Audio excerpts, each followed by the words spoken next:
प्रधानमन्त्रीलाई मैले के भनेको थिएँ भने यो चाहिँ म के अरे फेरि म्याग्दी नपुग्दैसम्म चाहिँ तपाईँले नभन्नु होला भने। अनि त्यसपछि मन्त्रालयमा आएर सचिवलाई बोलाएँ मैले। सचिवलाई पनि ल मैले राजीनामा दिएँ, ल मैले के कुरामा सही गर्नुपर्ने छ बुझाउनु पर्ने छ ल भनेर बुझाएर सचिवलाई पनि अब म बेनी नपुग्दैसम्म नभन्नु है कसैलाई भनेर हिँडेको हो। म एउटा चोट परेर हिँडेको हो, त्यो त्यसै चाहिँ हावामा हिँडेको होइन। गर्न खोजेको काम त्यहाँ चाहिँ अधुरो बसेर हिँडेको हो। तपाईँहरूले पनि कसैले गर्न खोजेको काम भएन भने कस्तो दुःख लाग्दै लाग्दैन? दुःख लाग्छ होला नि?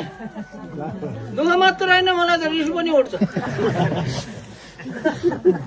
अनि म हिँडेर यहाँ आएको हो, एउटा स्वतन्त्र उम्मेदवारको रूपमा आएको छु।